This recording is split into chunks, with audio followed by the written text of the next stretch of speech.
मुझे कौन हटा सकता है? पाकिस्तान में मुझे कौन हटा सकता था? एक ही आदमी, जनरल बाजवा। साइफर तो जनरल बाजवा के लिए इसने भेजा है। Will you allow the American government to have CIA here in Pakistan to conduct cross-border counter-terrorism missions against Al-Qaeda, ISIS or the Taliban? Absolutely not.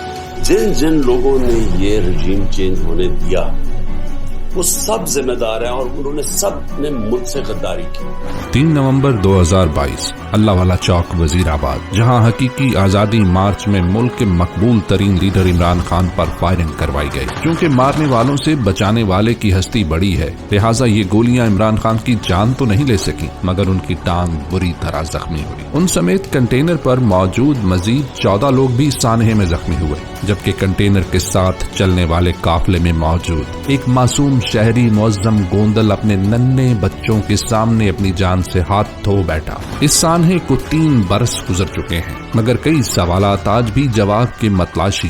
पहला सवाल, मुल्क के साबिक वजीर आजम पर कातिलाना हमला हुआ, मगर 90 घंटे तक उसकी FIR क्यों और किसके हुक्म पर दर्ज नहीं की गई? दूसरा सवाल, कंटेनर के नीचे मौजूद शख्स नवीद अहमद ने हमले के फौरी बाद एतराफ जुर्म किया। जी सर, मैंने इसलिए किया है कि ये लोगों को गुमराह कर रहा था इमरान खान, और मुझसे ये चीज देखी नहीं गई और मैंने इसको मार दिया। उसके बयान को कैसे और किसके हुक्म पर फौरी तौर पर मीडिया के जरिए हर जगह नशर कर दिया गया, जबकि कानून के मुताबिक ऐसे किसी भी बयान की तफ्तीश के बाद ही उसे माना और नशर किया जा सकता है। तीसरा सवाल, नवीद अहमद कंटेनर के नीचे सड़क पर से गिरफ्तार हुआ, जबकि इमरान खान को गोली ऊपर की जानिब से सीधी लगी, तो फिर गोली चलाने वाले असली मुजरमान कौन थे? उनको किसने फरार करवाया? चौथा सवाल, पंजाब हुकूमत की JIT रिपोर्ट के मुताबिक गोली चलाने वाले 3 अफराद थे, तो फिर 2 मुजरमान को क्यों कटहरा इंसाफ में नहीं लाया गया? क्या नवीद अहमद को सिर्फ असल मुजरमान को बचाने के लिए कुर्बानी का बकरा बनाया गया?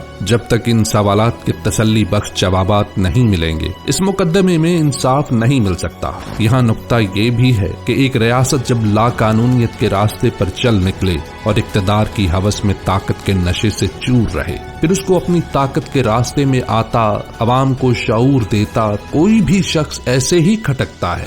यही तो वजह है कि मुल्क के सबसे मकबूल सियासी रहनुमा और साबिक वजीर आजम पर गोली चलवाई गई। सब जानते हैं कि इमरान खान पर गोली मोहम्मद नवीद ने नहीं चलाई थी, बल्कि वो तो महज एक कुदरती कातिल था। गोली चलवाने वाले पसे पर्दा हाथ तो कोई और थे, वही हाथ जिनके लिए आज तक पाकिस्तान में कोई मकबूल सियासी रहनुमा काबिल कबूल नहीं रहा।